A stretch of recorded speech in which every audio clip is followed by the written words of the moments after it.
వాగీషాద్యాస్సు మనసః సర్వార్థానాముపక్రమే యన్నత్వా కృతకృత్యాస్యుస్తన్నమామి గజాననం చతుర్ముఖముఖాంభోజవనహం సవధూర్మమ మానసే రమతాన్నిత్యం సర్వశుక్లా సరస్వతీ.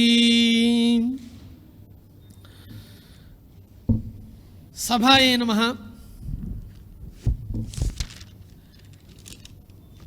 మనం అందరం కూడా సనాతన ధర్మం యొక్క అనుయాయులం. సనాతన ధర్మం అంటే ఏంటి అంటే ప్రాచీనమైంది అని చెప్తూ ఉంటారు. సనాతన శబ్దానికి సదాతనము అని అర్థం. సదాతనము అనే శబ్దమే సనాతనము అని మారింది. అంటే ప్రాచీనమైందని అర్థం కాదు. సనాతన శబ్దానికి శాశ్వతమైనది అని అర్థం. సనాతన శబ్దానికి శాశ్వతము అని అర్థం. మిగతా ధర్మాలు మతాలు ఇవన్నీ కూడా నామరూపాలను ఆధారంగా చేసుకుని వచ్చాయి. జరాధూస్ర అనే పేరు మీద అట్లానే ఒక రూపం మీద బయలుదేరినవి కొన్ని మతాలు కొన్ని ధర్మాలు ఇవన్నీ ఉన్నాయి. బుద్ధుడు, జీసస్, మొహమ్మద్ మొదలైన పేర్లతో ఆయా మతాలు బయలుదేరాయి. కాబట్టి ఈ నామరూపాలన్నీ కూడా కొంతకాలం ఉంటాయి, కొంతకాలం కనిపిస్తాయి, కొంతకాలం అయ్యేసరికి కనిపించకుండా పోతాయి. కానీ ఎల్లప్పుడూ ఉండే తత్వం ఏది అంటే ప్రతి వస్తువుకి కూడా అధిష్టానంగా ఆధారంగా ఏ తత్వం అయితే ఉందో దాన్ని సనాతనము అనే మాట అంటారు. ఎల్లప్పుడూ ఉండే వస్తువును ఆధారంగా చేసుకుని చెప్పబడిన ధర్మం కాబట్టి దానికి సనాతన ధర్మం అని పేరు. ఆ సనాతన ధర్మాన్ని మనం అనుసరించే వాళ్ళగా ఈ దేశంలో మనం అందరం కూడా పుట్టాం కాబట్టి మనం అందరం కూడా పరమ భాగ్యవంతులం. మనం అందరం కూడా శ్రీమద్ భాగవతంలో భువనకోశ వర్ణనం చేసేటప్పుడు భువనాల్ని, పర్వతాల్ని, సాగరాల్ని, నదుల్ని, గంగాదేవిని చాలా బాగా వర్ణించిన తర్వాత దేవతలందరూ కూడా భరతవర్షంలో మనం అందరం కూడా ఎందుకు జన్మనెత్తలేదు అని వాళ్ళందరూ కూడా అనుకుంటూ ఉంటారట. దేవతలందరూ కూడా ఏమని ఆశపడుతూ ఉంటారట అంటే భరత వర్షాన్ని వర్ణించేటప్పుడు, అంటే అన్ని వర్షాలని, ఇలావృత వర్షాన్ని, అన్ని వర్షాలని వర్ణించుకుంటూ వచ్చిన తర్వాత చిట్ట చివరిగా భరతవర్షాన్ని వర్ణిస్తూ ఉంటారు.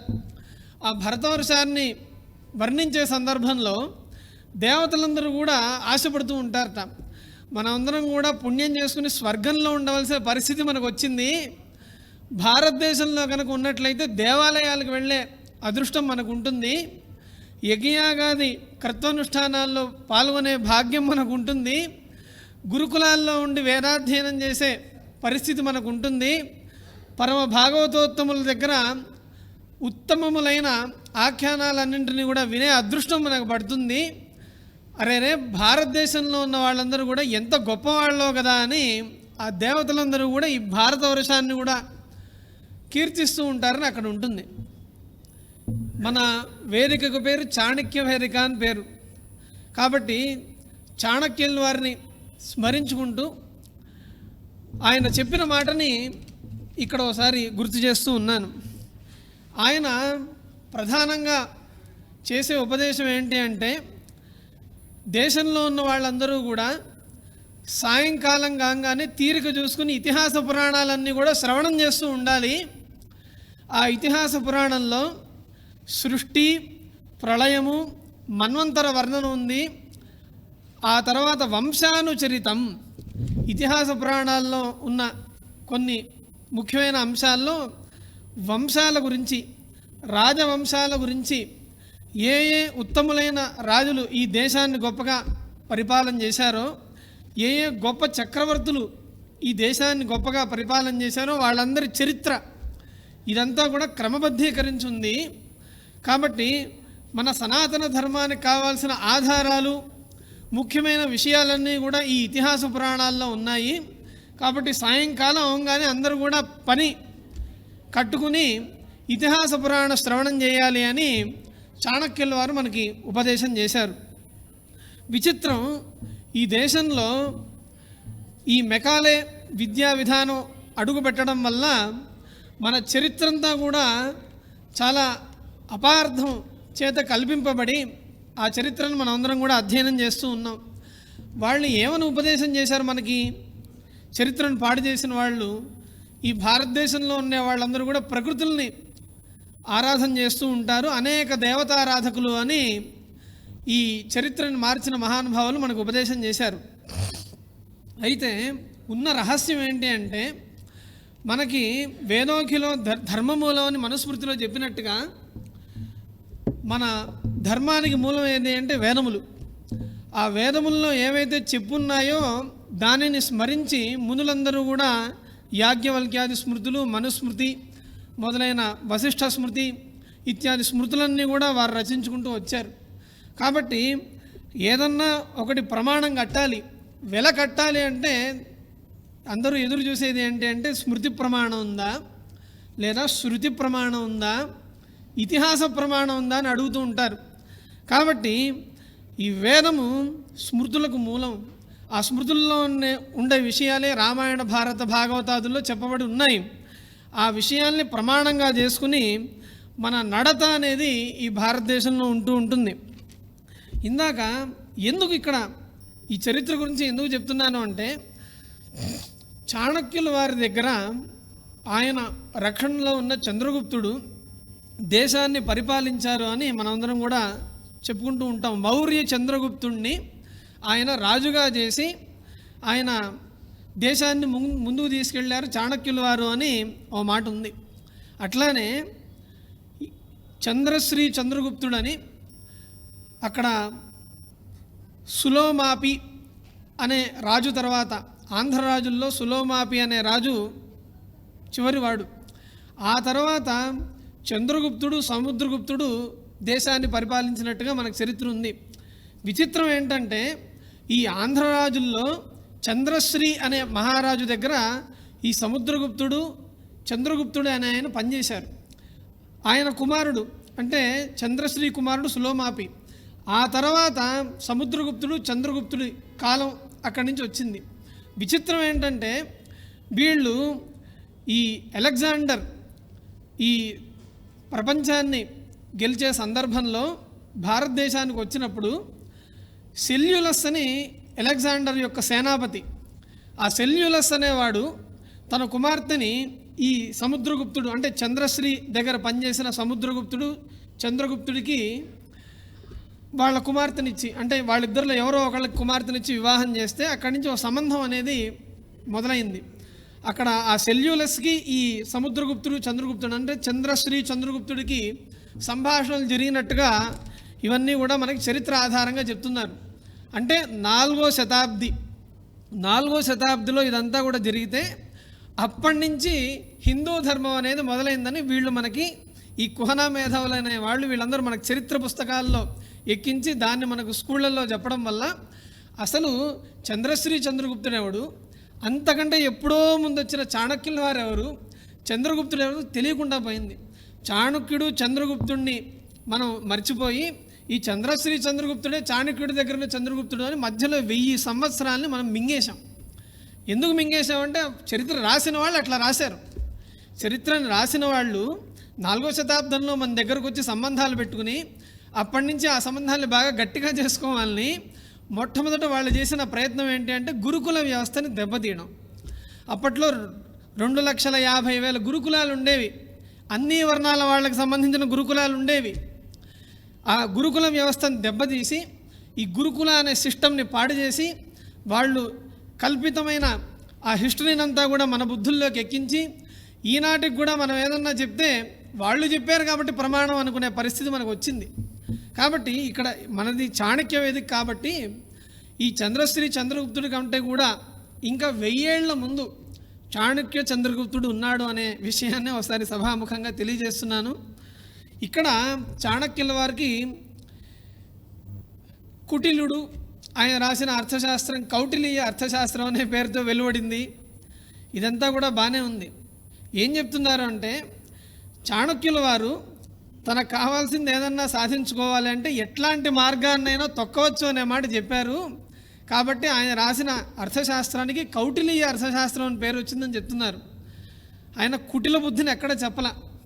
చాణక్యుల వారు కుటిల బుద్ధిని ఎక్కడా చెప్పలా.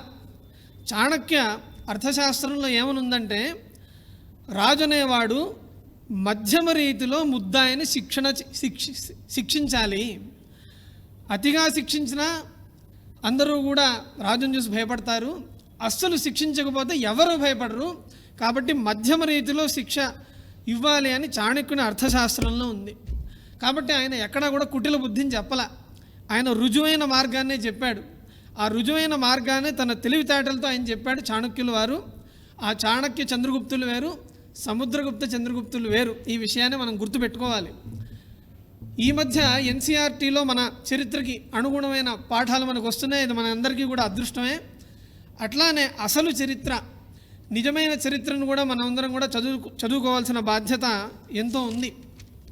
ముఖ్యంగా చాణక్యుల వారు చెప్పిన ప్రధానమైన ఉపదేశం ఏంటి అంటే, సర్వమాత్యైకం కార్యం శృణుయాన్ నాతిపాతయేత్ కృచ్ఛ్రసాధ్యం అతిక్రాంతం అసాధ్యం వా విజాయతే. ఓ మనుష్యుల్లారా, అంటే ఓ రాజులకి ఉపదేశం చేస్తున్నాడు ఆయన. ఏమని? మీరు ఎల్లప్పుడూ కూడా చాలా కార్యవ్యగ్రులై ఉంటారు. మీరు అయినప్పటికీ కూడా ప్రజలు మీ దగ్గరకు వస్తున్నారంటే తప్పక మీరు మాట్లాడి తీరాలి. ప్రజలతో మాట్లాడితే కానీ రాజు అనేవాడు సరిగ్గా పరిపాలించలేడు. సంతృప్తి కలిగిన రాజు ఉండకూడదు దేశంలో, సంతృప్తి లేని బ్రాహ్మణోత్తముడు ఉండకూడదు అని చాణక్యుల వారు మనకు చెప్పారు. సంతృప్తి కలిగిన రాజు ఉండకూడదు, సంతృప్తి లేని బ్రాహ్మణోత్తముడు ఉండకూడదు. రాజుకి సంతృప్తి అనేది ఉండకూడదు. రామరాజ్యం రామరాజ్యం అనే మాట అంటూ ఉంటారు. అది బెనవలెంట్ ఆటోక్రటిక్ గవర్నమెంట్, అది రామరాజ్యం. ఆయన అధినాయకుడుగా ఉంటూ ప్రజలకు అనుకూలంగా ప్రజారంజకంగా పరిపాలన చేశాడు రామచంద్ర ప్రభువు. అట్లా మన రాజ్యం ఉండాలి. రాజుకి సంతృప్తి ఉండకూడదు. ప్రజలకు ఎంత చేసినా కూడా, కన్నబిడ్డలకి ఎంత చేసినా కూడా ఎట్లాగైతే తల్లిదండ్రులకి సంతృప్తి అనేది ఉండదో, రాజుకి సంతృప్తి ఉండకూడదు. అట్లానే ఏ నాయకుడికైనా సరే సంతృప్తి ఉండకూడదు. ఇది ఇంకా బాగా చేయాలి కదా, ఇంకా బాగా చేయాలి కదా అని అనుకుంటూ ఉండాలి. అట్లానే దేశంలో బ్రాహ్మణోత్తముడికి సంతృప్తి లేకుండా ఉండకూడదు. శ్రీమద్భాగవతంలో చెప్తారు, ఎదృచ్ఛా లాభ సంతుష్ట అని చెప్తారు. బ్రాహ్మణోత్తముడు ఎట్లా ఉండాలి అంటే, ఎదృచ్ఛగా ఏ పదార్థం అయితే వస్తుందో దాన్ని చాలా ఆనందంగా తీసుకోవాలి. లేని వస్తువు కోసం పాకులాడకూడదు అనే మాట చెప్పింది. దీన్నే ఉపనిషత్తు ఎంత అందంగా చెప్పింది అంటే, మనకి లోకంలో సార్వభౌముడైన మనిషికి ఒక ఆనందం ఉంటుందిట. లోకంలో సార్వభౌముడైన మనుష్యుడికి, అంటే మామూలు మనుష్యులు మనలాంటి వాళ్ళకు కాకుండా అన్ని అధికారాలున్న సార్వభౌముడైన మనుష్యుడికి ఒక ఆనందం ఉంటుందిట. దానికి మానుషానందం అని పేరట. అంటే సగటు వ్యక్తి కంటే 100 రెట్లు అతను ఆనందంగా ఉంటాడట. సగటు వ్యక్తి కంటే 100 రెట్లు ఆనందంగా ఉండేవాడిని మానుషానందాన్ని పొందినవాడు అని ఏకో మానుష ఆనంద అని ఉపనిషత్తు చెప్తుంది.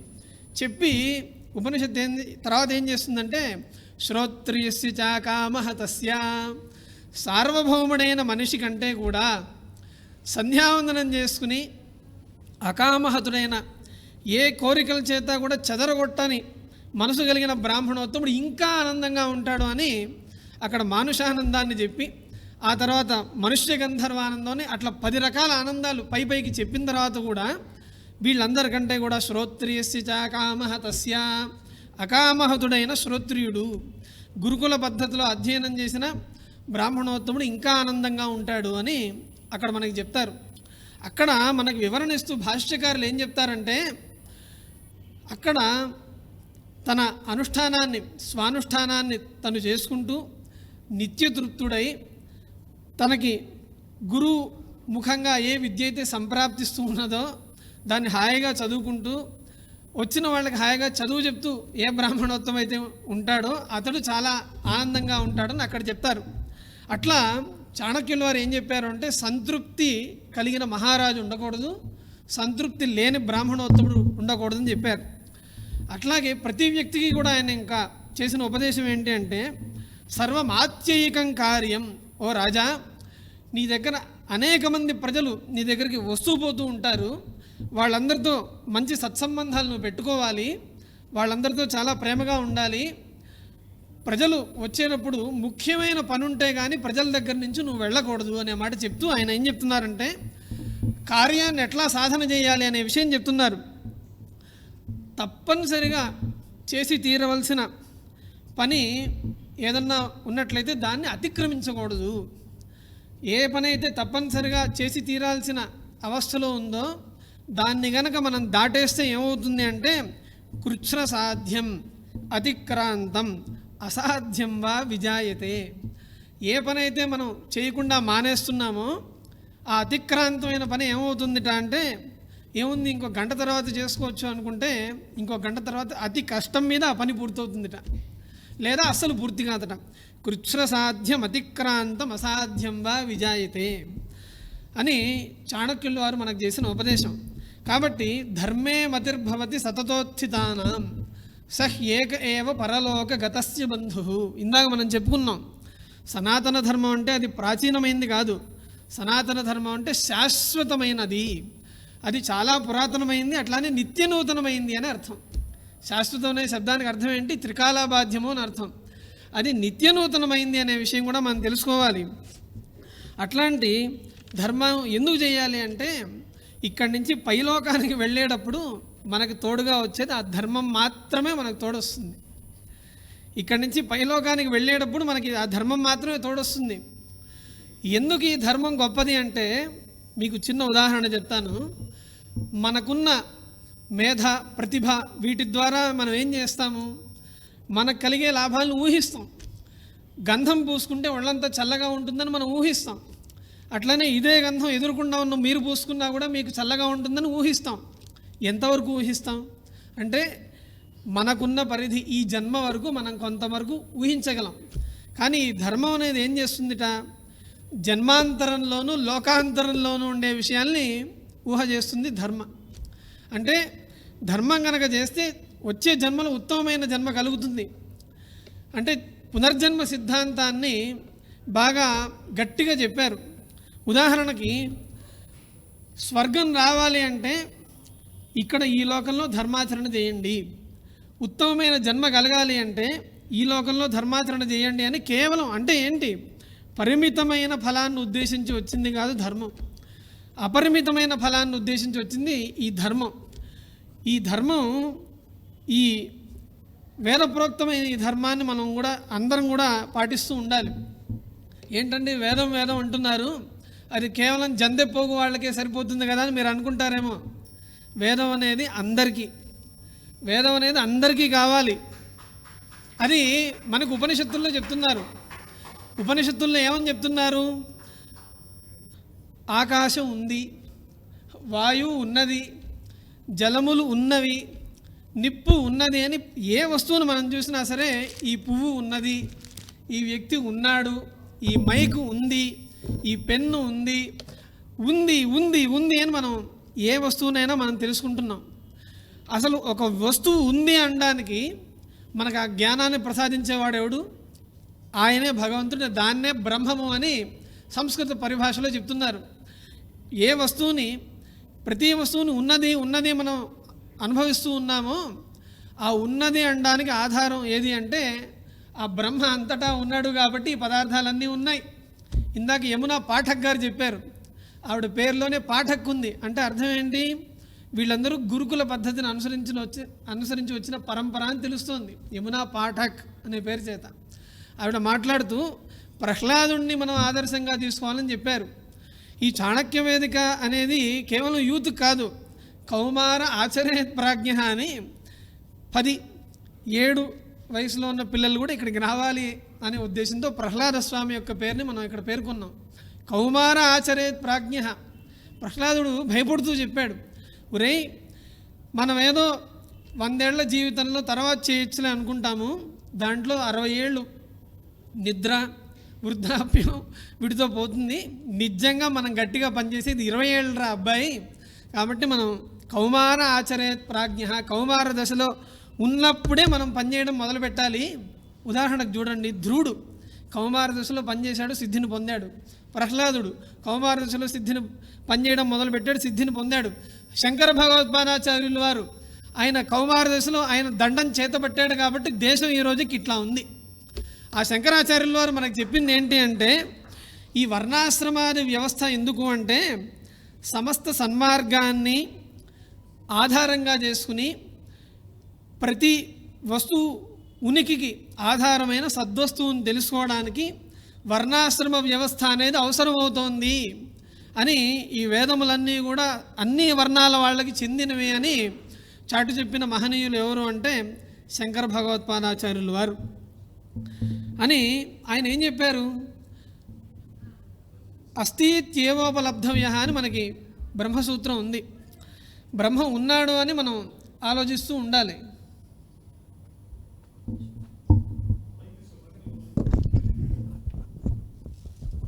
వీరు చెప్పే దాంట్లో మనకి ఏదైనా కనుక ప్రశ్నలు ఎవరైనా కనుక ఇక్కడ కూర్చున్న వాళ్ళు మీకు డౌట్లు ఏదైనా వచ్చినట్లయితే ప్రశ్న ఏదైనా అడగాలన్నా కూడా రాసుకుని ఒక 5 నిమిషాలు టైం ఇస్తాం, వారిని అడగచ్చు.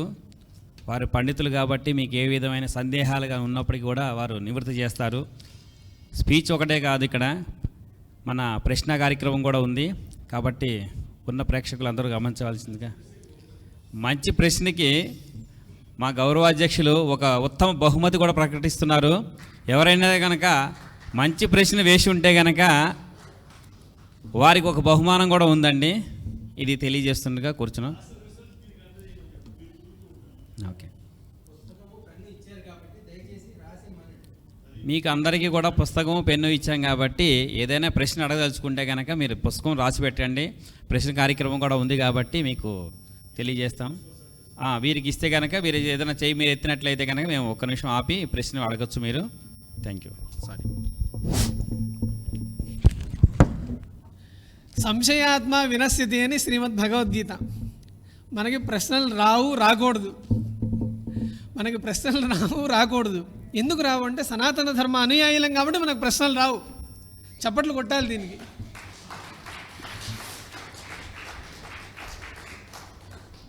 ఇప్పుడు చూడండి, బ్రిటిషర్స్ ఎంతో ఇన్వేషన్ చేశారు. మొఘళ్ళ ఇన్వేషన్ జరిగింది. ఇంత జరిగినా కూడా చెక్కు చెదరకుండా ఉంది ఏది అంటే సనాతన ధర్మం చెక్కు చెదరకుండా ఉంది. కాబట్టి మన ధర్మం అంటే ఏంటి? కృతేచ ప్రతికర్తవ్యం మేషధర్మ సనాతన. ఇంతకంటే నిర్వచనం లేదు.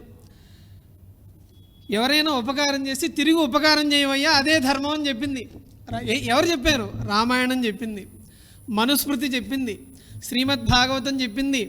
సత్యం బ్రూయాత్ ప్రియం బ్రూయాత్ నబ్రూయాత్ సత్యం అప్రియం ప్రియంచ నానృతం బ్రూయాత్ ఏషధర్మ సనాతన. నిజం మాట్లాడినా కూడా నొప్పించకుండా మాట్లాడవయ్యా అని చెప్పింది సనాతన ధర్మం. దయ అదే ప్రధానమైన మనకి లక్ష్యం ధర్మంలో. కాబట్టి అతి ప్రాచీనమైనదని అర్థం కాదు. సనాతన ధర్మం అంటే ఎల్లప్పుడూ ఉండేది అని అర్థం. ఇట్లా ఈ వర్ణాశ్రమాది వ్యవస్థ అనేది సన్మార్గ అనుష్ఠానం ద్వారా స్వకర్మణ తమభ్యర్చి సిద్ధిం విందతి మానవ అని శ్రీకృష్ణ పరమాత్మ చెప్పినట్టుగా ఏ ఏ వ్యక్తికి జన్మతః ఏ పనులైతే ప్రాప్తించినాయో ఈ పని చేసినట్లయితే భగవంతుడు సంతోషిస్తాడు అని మనం పని చేయాలట. ఈ పనిని చేసినట్లయితే భగవంతుడు సంతోషిస్తాడు అని చేస్తే చాలు, అంతకంటే ఇంకేం చేయక్కర్లా. దానివల్ల అతడు ఖచ్చితంగా తరిస్తాడు. ఉదాహరణకు చూడండి, చేయవలసిన పనిని ఖచ్చితంగా చేస్తే దానివల్ల ఎంత లాభం ఉంటుందో తెలుసా? ఉదాహరణకు చూడండి, మాస్కులు పెట్టుకోండి, కరోనా దగ్గరికి రాదని చెప్పారు. స్వల్పమప్యస్య ధర్మస్య త్రాయతే మహతో భయాత్. చేసేది చిన్న ధర్మమైనా దాన్ని యథోక్తంగా అంటే చేయవలసిన పద్ధతిలో కనుక చేస్తే దానివల్ల మహాలాభం ఉంది. అంటే శౌచము అంటే సదాచారము. మనకి పతంజలి యోగ దర్శనం రచించాడు. దాంట్లో మనకి చెప్తారు, శౌచాత్ స్వాంగజుగుప్స పరైరసంసర్గ. అస్పృశ్యత అనే పేరుతో వీళ్ళు అన్యాయం చేశారు అని మనకి ఎవరో ఉపదేశం చేస్తే దాన్ని నమ్ముతూ కూర్చుంటున్నాం మనం. అసలు ఏం చెప్పారు? శౌచాత్ స్వాంగజుగుప్స. చీటికి మాటికి నీ చేతుల్ని నీ కళ్ళని ముక్కుల్ని నువ్వే కడుక్కుంటున్నావయ్యా, కాబట్టి ఈ దేహం నశ్వరము, అది శాశ్వతం కాదు అని చెప్పడానికి మనకు సదాచారం మనకి పండితులందరూ కూడా అలవాటు చేశారు. అంతేగాని ఇంకొకళ్ళని తక్కువ చేయమని ఉద్దేశం కాదు. శౌచాత్ స్వాంగజుగుప్స పరైరసంసర్గ అని యోగ దర్శనంలో పతంజలి భగవానుల వారు చెప్పారు. ఇట్లా మనం సనాతన ధర్మ అనుయాయులమై ఈ భారతదేశంలో మనం పుట్టినందుకు చాలా గర్వపడాలి. ఎందుకు గర్వపడాలి అంటే, ఇందాక చరిత్ర గురించి కొంత మనం చెప్పుకున్నాం. చరిత్రలో ఏ విశేషం చూసినా సరే ఆ విశేషం మనకి ఈ భారతదేశంలో కనిపిస్తూ ఉంటుంది. చరిత్రలో మీరు ఏ విశేషం తీసుకోండి, దాని యొక్క మూలం భారతదేశంలో ఖచ్చితంగా ఉండి తీరుతుంది. గ్లింప్సెస్ ఆఫ్ వరల్డ్ హిస్టరీ అని నెహ్రూ గారు రాశారు. దాంట్లో ఆయన ఓ మాట, జర్మన్లు వీళ్ళందరూ కూడా పూర్వ పరంపరలో వచ్చిన వాళ్ళందరూ ఏ ఆచారాన్ని అయితే వాళ్ళు పాటిస్తూ ఉంటారో అట్లా పూర్వాచారాన్ని పాటిస్తూ ఉండడం అనే ఓ పద్ధతి ఉంది అని నెహ్రూ గారు గ్లింప్సెస్ ఆఫ్ వరల్డ్ హిస్టరీలో మాట రాశారు. అంటే జర్మన్లు పూర్వాచార పరాయణులు అనే మాట చెప్పారు. అది నిజమని మనం అనుకుంటాం, కానీ రామచంద్ర ప్రభు ఏం చెప్పాడు అంటే, ఏనాస్మత్ పితరో యాతాహ ఏన యాతాః పితామహాః. ఆయన పితృవాక్య పరిపాలన చేసి చిత్రకూటాశ్రమంలో ఉన్నప్పుడు జాబాలి అనే మహర్షి ఈయన్ని ఎలాగైనా ఆ మాట ఈ మాట చెప్పి వెనక్కి లాక్కొద్దామని, ఏమయ్యా రామచంద్ర, మాటిచ్చిన మీ నాన్నగారు ఎప్పుడో స్వర్గానికి వెళ్ళిపోయాడు, నువ్వు ఇంకా మాటను పట్టుకుని ఉంటావేంటి అనగానే కాస్త ఆయన కన్నెర్ర చేసి, ఏనాస్మత్ పితరో యాతాః ఏన యాతాః పితామహాః. నా తండ్రి గారు ఏ ధర్మ మార్గంలో అయితే నడిచారో, మా తాత ముత్తాతలు ఏ ధర్మ మార్గంలో అయితే నడిచారో ఆ ధర్మ మార్గంలో నేను నడుస్తున్నాను. అసలైన తత్వం నాకు తెలుస్తుంది, నీకు తెలీదు. అనవసరంగా దశరథ మహారాజు గారు తన ఆస్థానంలో మిమ్మల్ని పండితులుగా పెట్టుకున్నారు, జాబాలి మహర్షిని గద్దించిన సంగతి మనకి రామాయణంలో కనిపిస్తూ ఉంటుంది. అట్లా పూర్వాచార పరాయణత్వం అనేది మన దగ్గర ఉంది. మీరు ఏది చూసుకున్నా సరే దానికి విశేషాలు, దాని మూలాలు మన దగ్గర కనిపిస్తూ ఉంటాయి. ఇందాక చెప్పారు యమునా పాఠక్ గారు స్త్రీల గురించి, స్త్రీల వైశిష్ట్యం గురించి. మిగతా మతాల్లో గొప్పగా లేదు, మన మతంలో బాగుంది అని. క్రిస్టియానిటీలో అసలు స్త్రీలకి ఆత్మే లేదు అనే మాట అన్నారు.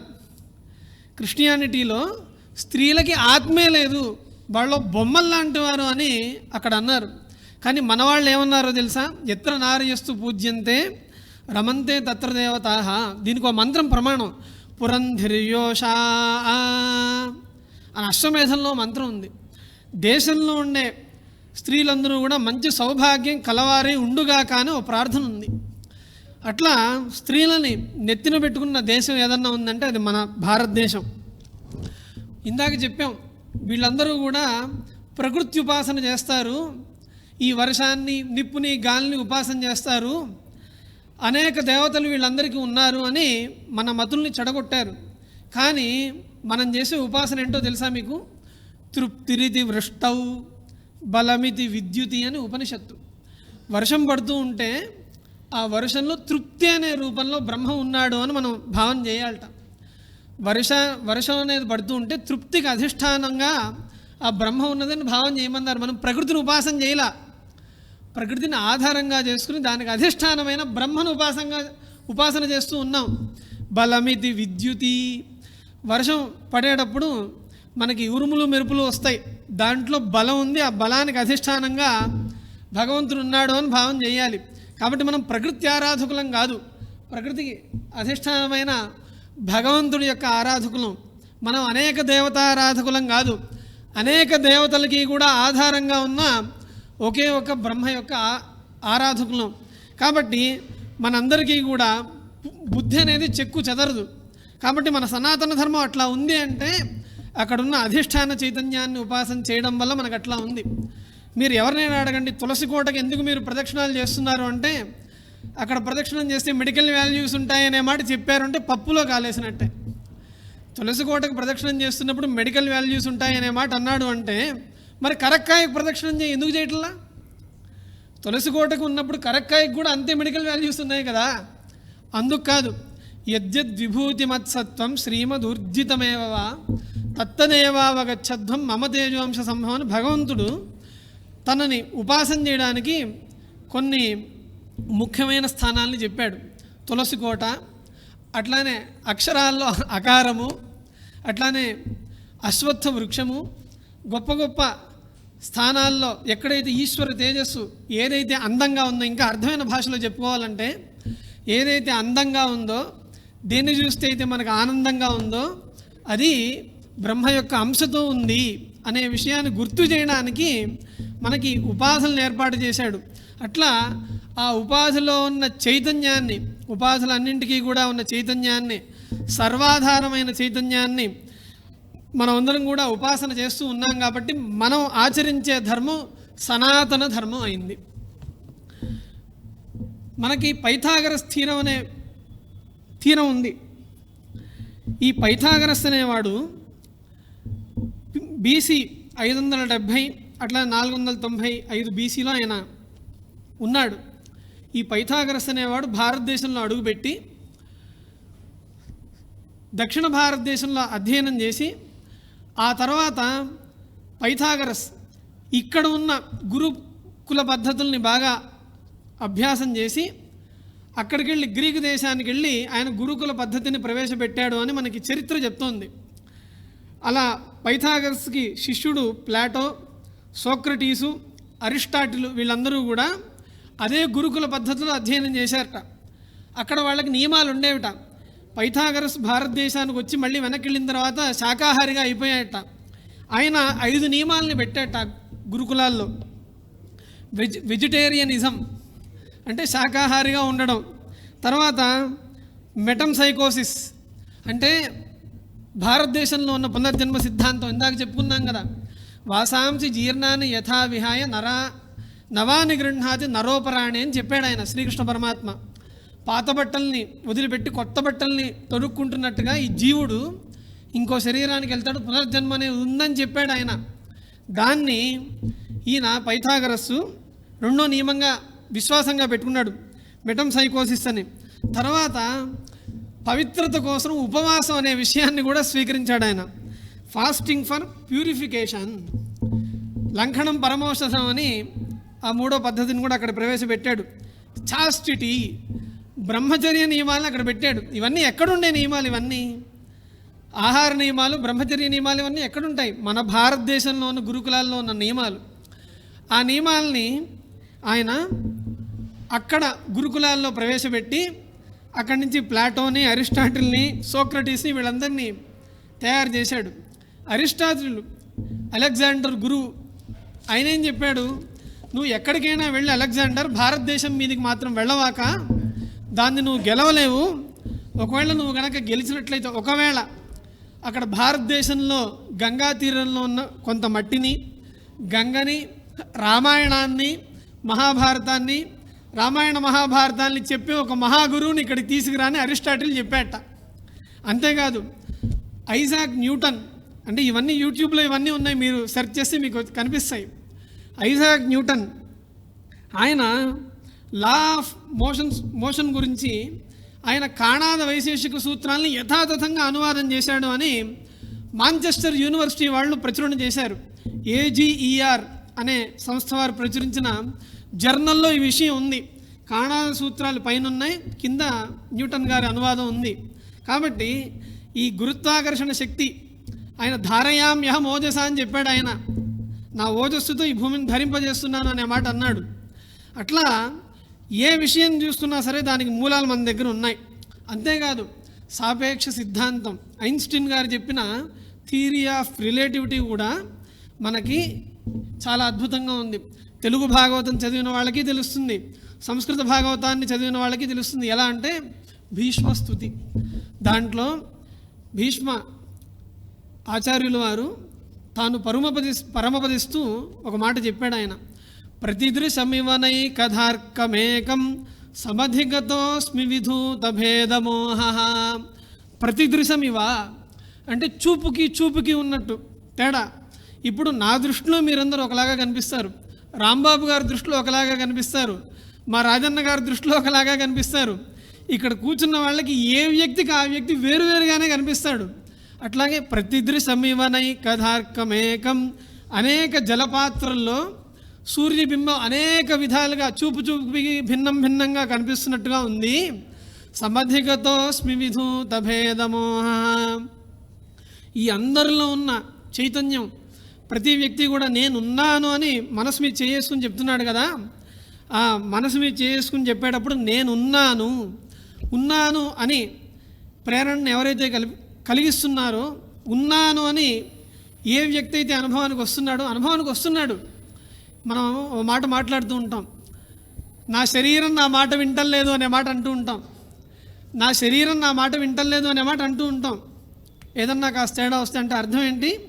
శరీరం వేరు, శరీరాన్ని నడిపించే నేను వేరు అనే అనుభవం మనకుంది.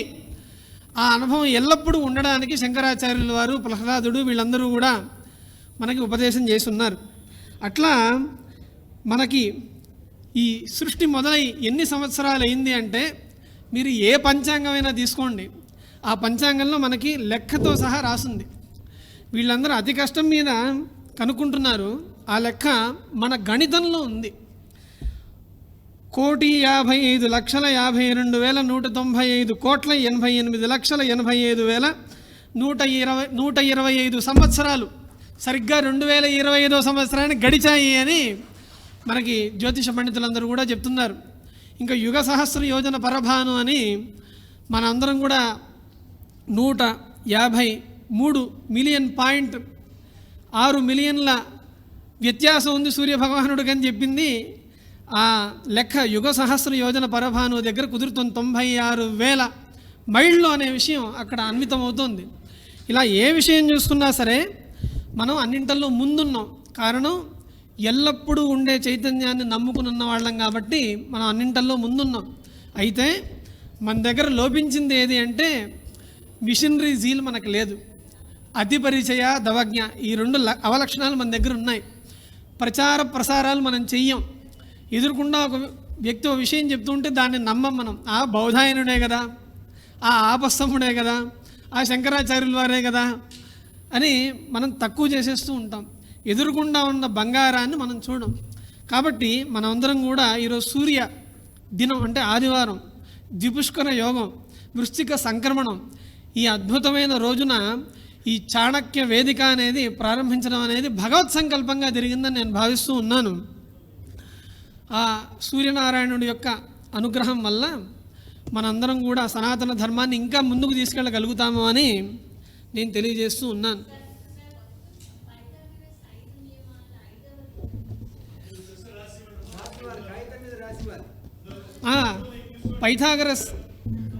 పైథాగరస్ వారు చెప్పిన 5వ నియమం ఏంటి అంటే believe that every living thing has Saul. ఇందాక నేను అన్నా కదా, ఉన్నాను, నా మాట నా శరీరం వింటలేదు అన్నప్పుడు ఏ ఆత్మనైతే మనం చెప్తున్నామో ఆ ఆత్మ ఉన్నది అని నమ్మాలి అని పైథాగరస్ చెప్పేట. Believe that every living thing has soul. ఇది 5వ నియమం ఆయన చెప్పింది. నేను ప్రశ్న అడుగుతుంటాను, మీరు సమాధానం చెప్పండి. ఎవరో దీంట్లో చాలామంది ప్రశ్నలు రాసిచ్చారు కానీ పేర్లు రాయలేదు. నేను ప్రశ్న చదివినప్పుడు వారు ఒక్కసారి నిలబడితే గురువుగారికి తెలుస్తుంది ఎవరు అడిగారు ఈ ప్రశ్న అనేది. దానికి సమాధానం కూడా చెప్తారు. మొదటి ప్రశ్న, ఇన్ని దురాక్రమణాల తర్వాత కూడా భారతీయత చెక్కు చెదరలేదని మన అభిప్రాయం. కానీ ఇన్ని దురాక్రమణలకు అసలు కారణము ఏమిటి? ఎవరండి ఈ ప్రశ్న వేసింది? దయచేసి నిలబడండి, చప్పట్లు కొట్టండి ఆయనకి. ఇందాకే మనం అనుకున్నాము అతి పరిచయ దవజ్ఞ. ఎదురుకుండా ఉన్న దాన్ని మనం పట్టించుకోం. ఏదన్నా కొత్తది వచ్చిందంటే దానిపై మొగ్గు చూపడం వల్ల ఇంత దురాక్రమణ అనేది మన దగ్గర జరిగింది. దానికి ప్రధానమైన కారణం హేతు ఇదే. ఎదురుగుండా ఉన్నదాన్ని మనం చూడం. రామచంద్ర ప్రభు ఇక్కడ ఉన్నాడు అంటే ఆయన దగ్గరికి వెళ్ళాం, మనం అక్కడే కూర్చుంటాం. అలా ఒక జాడ్యం మనలో ఉంది కాబట్టి ఇట్లా జరిగింది. రెండవ ప్రశ్న అండి, సనాతన ధర్మానికి ఈనాడు పట్టిన ఈ దుస్థితి యాదృచ్ఛికమా, విధి ధర్మమా, కర్మఫలమా, కలియుగ ప్రభావమా, మరలా త్రేతాయుగం ఎప్పుడు ఆరంభించును? ఈ ప్రశ్న ఎవరు వేశారు? పేరు? చాలా మంచి ప్రశ్న. కలిశ్చయానో భవతి సంధిహానస్తు ద్వాపర ఉత్తిష్టం త్రేతా భవతి కృతం సంపద్యతే చరన్ అని ఒక సూక్తి ఉంది. అట్లానే పురాణమిత్యేవ నసాధు సర్వం అని ఇంకో సూక్తి కూడా ఉంది. అట్లానే మనం ఎప్పుడు కూడా ఆశావాదంలో మనం ఉండాలి. ఇదేమి యాదృచ్ఛికం కాదు. మనం చేసుకున్న పొరపాట్ల వలన ఈ ఇన్వేషన్స్ ఇవన్నీ కూడా జరిగాయి. ఇవి ఇంతకుముందు జరగలేదా అంటే హిరణ్యకశిపుడి టైంలో కూడా జరిగాయి. రావణాసురుడి టైంలో కూడా జరిగాయి. కాబట్టి ఇవన్నీ జరిగిన దాన్ని మనం బాగు చేసుకోవాలి. ఎందుకు జరిగాయి అంటే నిర్ణయం మంది కాదు. చాతుర్వర్ణ్యం మయా సృష్టం గుణకర్మ విభాగశః అని ఆ శక్తి ఆయనకుంది. కర్మఫలం వల్ల అనుభవిస్తున్నాం, అందులో సందేహం లేదు. కానీ ఏది మంచిది ఏది చెడు అని ఆలోచించే శక్తి మనకుంది. ఎందుకు మనుష్యులు గొప్పవారు అంటే మనం మధ్యమలోక నివాసులు అని మనకు చెప్తూ ఉంటారు. మనకంటే ఈ జంతువులు వీటన్నిటికీ కూడా వెన్నెముక అడ్డంగా ఉంటుంది, మనకి వెన్నెముక నిఠారుగా ఉంటుంది. అంటే మనకి ఊర్ధ్వలోకాలకు వెళ్ళే సామర్థ్యము శక్తి ఉన్నాయి. కాబట్టి మనం దాన్ని ఆలోచన చేస్తూ మనం తప్పకుండా ఉండాలి. కొంత ఇందాక చెప్పినట్టుగా అతిపరిచయాదవజ్ఞ, ఈ మిషనరీ జీల్ లేకపోవడం వల్ల నా దగ్గర వరకు రాలేదు కదా నేను హాయిగా ఉంటాను అనే భావం ఉండడం వల్ల ఇదంతా కూడా ఎక్కడైనా అంతే. అది ఈ కృతయుగంలోనూ రాక్షసులు ఉన్నారు, త్రేతాయుగంలోనూ రాక్షసులు ఉన్నారు, ద్వాపర యుగంలోనూ రాక్షసులు ఉన్నారు, కలియుగంలోనూ ఉన్నారు. కలిశ్చయానో భవతి. మనకి రామాయణంలో మాల్యవంతుడు అనే ఆయన రావణాసురుడిని తిడుతూ ఉంటాడు, నువ్వు కలియుగ పురుషుల్లా ప్రవర్తిస్తూ ఉన్నావు అని. అంటే అర్థం ఏంటంటే కలియుగంలో ఉన్నవాడు ఎప్పుడు నిద్రపోతూ ఉంటాడు, పనిచేయడు. అట్లానే ద్వాపర యుగంలో ఉన్నవాడు సందేహిస్తూ ఉంటాడు, ఇది చేయాలా అది చేయాలా అని. త్రేతాయుగంలో ఉండేవాడు నిలుచుని పనిచేస్తూ ఉంటాడు. కానీ కృతయుగంలో ఉండేవాడు సార్ పని అయిపోయింది అంటాడు. కాబట్టి మనం కృతయుగ పురుషుల్లా ఉండడానికి మనకు ఇప్పుడు కూడా అవకాశం ఉంది. పని అయిపోయింది సార్, అయిపోయింది, కృతం అని చెప్తూ ఉంటాడు. కాబట్టి ఇదంతా కూడా మనం గెలిచే అవకాశం మనకు ఉంది చెప్పొచ్చేది. నెక్స్ట్ క్వశ్చన్ అండి, సనాతన ధర్మం ఎంతటి పురాతనమైనది? సనాతన ధర్మం ముందరిదా ఆర్ ఏసీ ఆర్ బీసీ ముందరిదా? మనం ఎందుకు ఏసీ బీసీ అని ప్రస్తావిస్తూ ఉండాలి? ఈ ప్రశ్న వేసింది ఎవరు? మీ పేరేంటండి? మధుసూదన్. సార్ మధుసూదన్ గారికి ఎక్కడున్నా సరే ధన్యవాదాలు. ఈ ఏసీ బీసీ అనేది ఈ అవతల వాళ్ళు ఇక్కడికి వచ్చి వ్యవహరిస్తూ ఉండడం వల్ల వచ్చిన లెక్క. అయితే దానికంటే మందే ముందు నేను ప్రత్యేకించి చెప్పక్కర్లా. యుధిష్ఠిర శకము, శాలివాహన శకము అని మనకి శక పురుషులు ఉన్నారు. ఆ శక పురుషుల పరిపాలన ఆధారంగా చేసుకుని మనం లెక్క పెట్టుకుంటూ ఉన్నాం. మీరు చెప్పిన ఏసీలు బీసీలు మహా అయితే 2500, అంతకంటే ముందు కావు. కానీ ధర్మరాజుకి మనవడైన జనమేజయుడు వేసిన శిలాశాసనం మనకు దొరికింది. పాంతువో జలదశ్యామాహ శార్ంగద్యాఘాత కర్కశాహ త్రైలోక్య మంటపస్తంభా చత్వారో హరిబాహవ అని పరీక్షిత్తు కుమారుడు. అంటే సరిగ్గా ఇక్కడి నుంచి 5125 సంవత్సరాలు వెనక ఉన్న పరీక్షిత్ మహారాజు కుమారుడు వేసిన శాసనం మనకి దొరికింది. అంతేకాదు బాలగంగాధర్ తిలక్ గారు వేద కాలాన్ని నిర్ణయించడానికి ఆయన ఎంతో ప్రయత్నం చేసి ఆయన ఒక చోట ఆగిపోయాడు. కొన్ని ప్రమాణాలను తీసుకుని 5000 అన్నాడు, కొన్ని ప్రమాణాలను తీసుకుని 7000 అన్నాడు, కొన్ని ప్రమాణాలు తీసుకుని 10,000 అని, ఇంకా కొన్ని ప్రమాణాలు తీస్తే 20,000 అవుతుంది.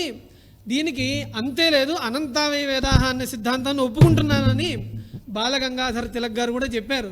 కాబట్టి ఇందాక మనం చెప్పుకున్నట్టుగా మంది శాశ్వతమైనది. ఇందాక మనం సృష్టి సంవత్సరాలను కూడా చెప్పుకున్నాం మనం. తర్వాత ప్రశ్న కూడా దీనికి సంబంధించిందే. సనాతన ధర్మం అంటే హిందూ ధర్మ, డిఫరెన్సెస్ ప్లీజ్. సనాతన ధర్మం హిందూ ధర్మానికి డిఫరెన్సెస్ ప్లీజ్ అంటున్నారు ఆయన. ధర్మం అంటే ఏమిటి, సనాతన ధర్మం, వీటి గురించి ఒక్క మాటలో సమాధానం చెప్పమని అడిగారు. ఎవరండి ప్రశ్న? చెప్పాకమ్మా, కృతేజ ప్రతికర్తవ్యం మేషధర్మ సనాతన. నీ చుట్టూ ఉండే వాళ్ళకి ఉపకారం చేయి, అదే పరమధర్మం. ఇది ధర్మం యొక్క నిర్వచనం. రామాయణంలో, మనుస్మృతిలోను, భాగవతంలోనూ మనకు చెప్పిన నిర్వచనం. ఇంతకంటే గొప్ప నిర్వచనం ఉండదు. అట్లాగే అడిగారు మీరు, సనాతన ధర్మానికి హిందూ ధర్మానికి తేడా ఏంటి అని. సనాతన ధర్మం ఎప్పుడు మొదలైందో తెలియదు. ఇందాక చెప్పుకున్నాను, ఈ అస్తిత్వం ఎక్కడి నుంచి ఉందని ఎవడైనా చెప్పగలడా? ఈ అస్తిత్వం ఉంది అని ఎవడైనా చెప్పగలడా? ఆ అస్తిత్వం ఎప్పటి నుంచి ఉందో అప్పటి నుంచి సనాతన ధర్మం ఉంది. అయితే ఇందాక చెప్పినట్టుగా ఆ 4వ శతాబ్దంలో ఈ సెల్యులేటస్ వీళ్ళందరూ అడుగుపెట్టిన తర్వాత సింధు నాగరికత, అక్కడి నుంచి ఇండస్ వ్యాలీ సివిలైజేషను, అక్కడి నుంచి ఆ ఇండస్ హిందూ అనే శబ్దంగా మారింది. అయితే హిందూ అనే శబ్దం తప్పేమీ కాదు. హిందూ సాగరము, హిందూ ధర్మము అనే మాట మనం అంటూనే ఉన్నాం. కాబట్టి వ్యవహారానికి కూడా మనం ప్రధానం ఇవ్వాలి. ఏ సనాతన వైదిక ధర్మం ఉన్నదో దాన్నే సనాతన ధర్మం అని, దాన్నే హిందూ ధర్మం అని మనం మాట్లాడుతూ ఉన్నాం. పేరే తేడా, వస్తువు ఒకటే. ధన్యవాదములండి. తర్వాత ఇంకో ప్రశ్న, చరిత్ర ఏ విధముగా సభ్య సమాజమునకు అనుసంధానం చెయ్యాలి? కె విజయ్ గారు అడిగారు ఈ ప్రశ్న. ఒకసారి నిలబడండి. చరిత్ర ఏ విధంగా మనం అనుసంధానం చేయాలనే దానికి మనకు రాంబాబు గారు ఒక సమాధానం చెప్పారు. మనం ప్రభుత్వం దృష్టికి తీసుకెళ్ళాలి అనే మాట చెప్పారు. ఇట్లాంటి మహానుభావులు కొంతమంది ప్రయత్నం చేయడం వల్ల ఎన్సీఆర్టీలో ఇప్పుడు మనకు అనుకూలమైన చరిత్ర పాఠ్య పుస్తకాలుగా వస్తూ ఉన్నది. ఇది మనం ప్రయత్నం చేయాలి. సాధనాత్ సాధ్యతే సర్వం చెప్పినట్టుగా మన అసలు చరిత్ర మనం బాగా చెప్పాలి పిల్లలకి, వాళ్ళు ఇంకా బాగా చెప్పాలి, వాళ్ళు ప్రభుత్వం దృష్టికి తీసుకెళ్ళాలి. మనం ప్రభుత్వానికి లెటర్లు రాయాలి. ఆల్రెడీ మా గురువుగారు చిర్రావూరి శివరామకృష్ణ శర్మ గారు చరిత్ర ఎరుగని పాతకం భారతీయులదే అనే ఒక అద్భుతమైన పుస్తకం రాసి దాని ద్వారా ఉద్యమాన్ని చేస్తున్నారు. మనం ప్రైమ్ మినిస్టర్కి, చీఫ్ మినిస్టర్కి లెటర్లు రాయాలి. ఉన్న అసలు చరిత్రని మీరు పాఠ్యాంశంగా పెట్టండి. అది పాఠ్యాంశంగా లేకపోవడం వల్ల ఇన్ని అనర్థాలు మనకు వస్తున్నాయి. ధన్యవాదములు. ఇంకేమన్నా? తర్వాత ఇంకొక ప్రశ్న, ఇప్పుడు ఉన్న పరిస్థితుల్లో ఇంకా ఉందమ్మా?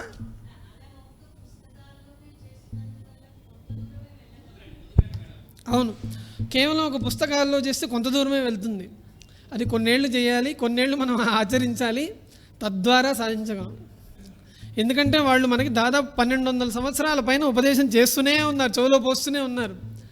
అది పోవాలంటే దానికి గట్టి ప్రయత్నం కావాలి, మామూలు ప్రయత్నం కాదు. ఒక్క ప్రయత్నం, ఈ చిన్న ప్రయత్నం సరిపోదు, ఇంకా గట్టి ప్రయత్నం రావాలి. ధన్యవాదాలండి. ఇంకో తర్వాతి ప్రశ్న, ఇప్పుడు ఉన్న పరిస్థితుల్లో సనాతన ధర్మం నిలిచి ఉంటుంది, మరలా పూర్వస్థితికి వస్తుంది అని అప్పాజీ గారు అంటున్నారు. మరి ఇది ప్రశ్న లేదా ఆన్సరే ఇచ్చేసారా మీరు? సార్ నమస్కారం. మీ ఇందాకే చెప్పా, పురాణమిత్యేవ నసాధు సర్వం అనే మాట చెప్పి, ఈ మాట ఎవరన్నారు అంటే కాళిదాస్ గారు అన్నారు. ఇంతకుముందు ఉండేవాళ్ళే చాలా బాగున్నారు ధర్మంగా, మనం లేము అనే మాట అనుకోవద్దన్నారు. కాళిదాసులు గారు చెప్పింది ఏంటి అంటే, పురాణమిత్యేవ నసాధు సర్వం, మనకు పూర్వులే గొప్పవాళ్ళు అనే మాట అనుకోవద్దన్నారు. మీకు కథ కంచికేను ఒక పుస్తకం ఉంది.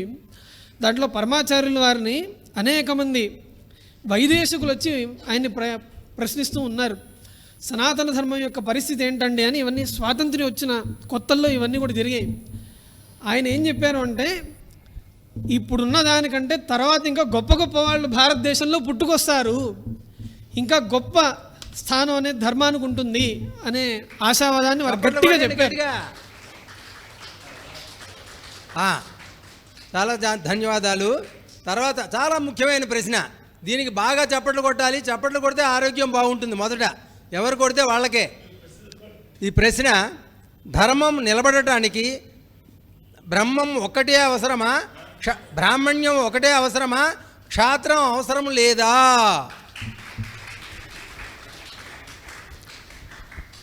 మదన్ గుప్తా గారు అడిగారు ఇది.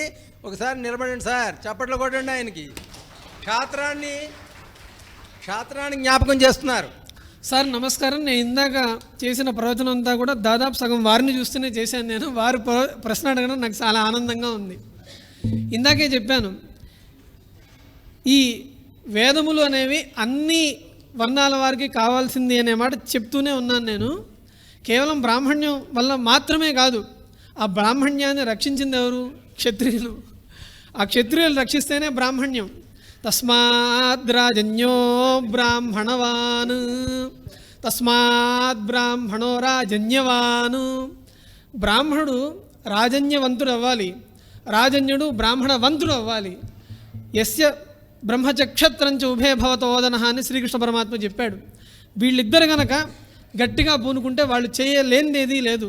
అట్లానే వర్ణాశ్రమ వ్యవస్థ గురించి సంబంధించిన ప్రశ్న కాబట్టి వివేకానందుల వారు ఇక్కడ ఈ దేశాన్ని పాడు చేయడానికి వర్ణాశ్రమ వ్యవస్థ వీళ్ళు అడ్డుగా పెట్టుకున్నారు అనే మాట మనకి ఎవరో రుద్దారు. నేను అనేక దేశాలని నేను పర్యటన చేస్తున్నాను, విదేశాల్లో కూడా వర్ణాశ్రమ వ్యవస్థ ఉంది అని ఆయన తన ఉపదేశాల్లో చెప్పారు. అట్లా మనకి ప్రతి వ్యక్తి కూడా ఈ ధర్మానికి ఆధారము, ప్రతి వ్యక్తి చేత కూడా ఈ ధర్మం రక్షించబడుతూ ఉంటుంది. అందులో సందేహం ఏమీ లేదు. కేవలం బ్రాహ్మణ్యం అంటే అసలు కుదరదు, అయ్యే పని కూడా కాదు. కాబట్టి అన్నీ కావాలి.